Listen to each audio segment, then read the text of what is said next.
6, 7, 8, and 1, da da, ba da da boom. Paul Malek's life is dance. And a 1 and 2 and 3 and round and 1, 2, 3, 4 and 5, 6, 7, 8. I love being in the studio, I love teaching, I love creating, but the business side is very, very, very epically takes much of my time.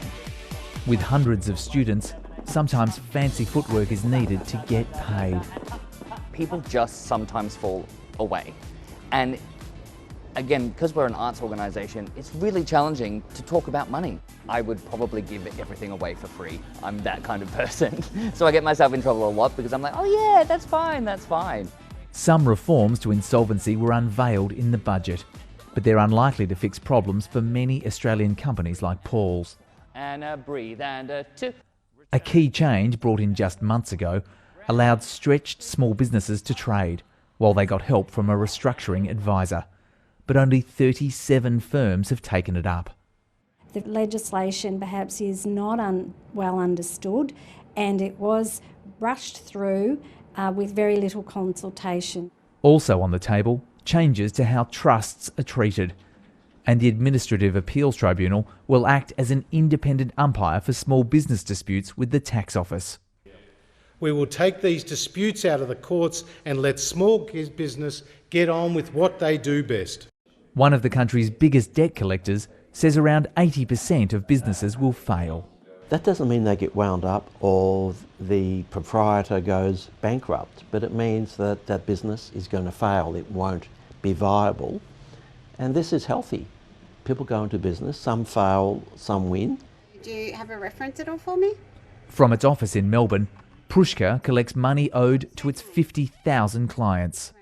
We understand that things are not great. We may need to send you a statement of financial position depending on what the client would request. Prushka's staff found their ability to recoup money fell in October, when eligibility for the JobKeeper wage subsidy program was tightened. People got nervous and started to hang on to money because they were nervous about the future.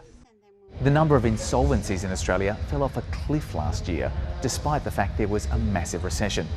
Protections put in during the global pandemic have now been removed, but even with those safeguards gone, it's a trickle of companies going under, not yet a flood. Almost 1,000 businesses went into administration in the first 3 months of this year. Compare that to 2020, when around 5,000 companies went under. And over 10 years, the average number of firms entering insolvency in a given year is more than 9,300. But industry players are hesitant about big changes, like adopting the more forgiving Chapter 11 style of administration popular in America.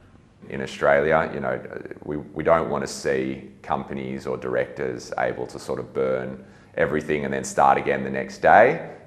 There's a different sort of culture and mentality in Australia compared to the US. Roger Mendelson doesn't see much happening to help small businesses.